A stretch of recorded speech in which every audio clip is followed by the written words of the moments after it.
Olha só, hoje a gente vai mergulhar numa das maiores perguntas que existem, mas por um ângulo que, sério, é completamente inesperado. Essa análise aqui promete virar de cabeça para baixo muitas das ideias que a gente tem sobre o que realmente significa o fim. Quando alguém faz essa pergunta, o que vem na cabeça? Provavelmente desastres, caos, talvez uma catástrofe cósmica, né? É aquele cenário clássico de destruição que a gente está cansado de ver em filmes. Mas e se o fim não tiver nada a ver com isso? A perspectiva que a gente vai explorar agora propõe algo radicalmente diferente. A ideia central aqui é que o fim do mundo não é um evento físico. Não se trata do planeta explodindo ou algo do tipo. É uma transformação interna, uma mudança fundamental na nossa percepção coletiva. Então, aqui está o ponto crucial. A gente troca aquela expectativa de destruição física por uma simples mudança de pensamento. E no lugar da catástrofe, do caos, entra a ideia de um perdão total e absoluto. É uma virada de 180 graus na forma como a gente costuma imaginar o apocalipse. Tá, mas como é que essa mudança de percepção acontece, afinal? O mecanismo por trás disso tudo seria a eliminação completa de um conceito central, a culpa.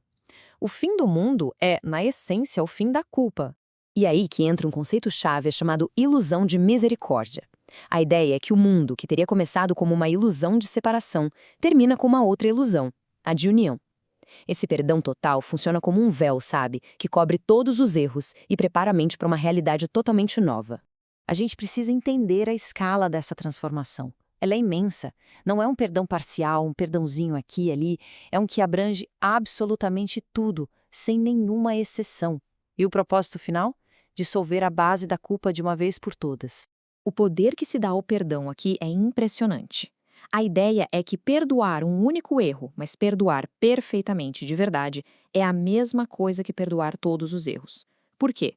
Porque na raiz, todos os erros viriam da mesma crença de que estamos separados. Então, se você corrige um, você corrige a fonte de todos eles. E qual seria a consequência de um mundo sem culpa? Um mundo totalmente perdoado?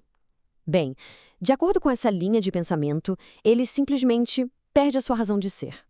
A lógica aqui é bem direta. O mundo físico, com todas as suas lutas e conflitos, existe como se fosse um palco para a gente lidar com a culpa e com a separação. Agora, se a culpa desaparece, qual o propósito do palco? Ele se torna inútil, não serve mais para nada. E esse processo é descrito em 3 etapas. Primeiro, o reconhecimento de que o mundo não tem mais propósito algum.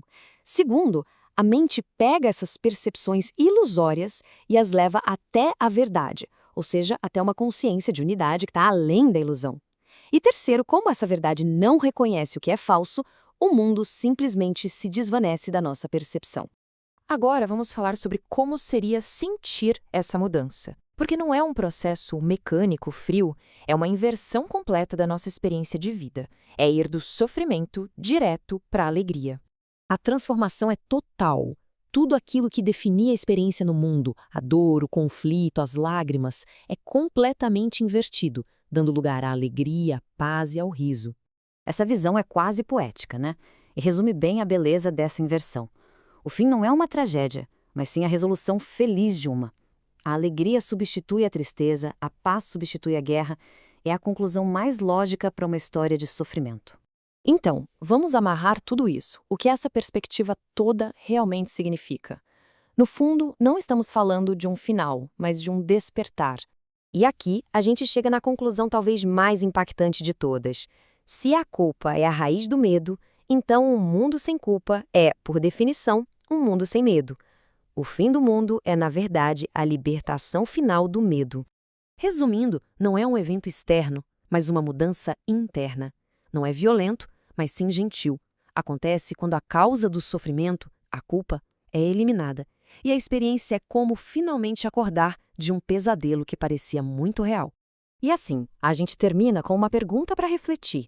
Se o fim do mundo como conhecemos é o fim do medo, da culpa e da dor, então talvez esse fim não seja um final de verdade, mas sim o verdadeiro ponto de partida para algo inteiramente novo.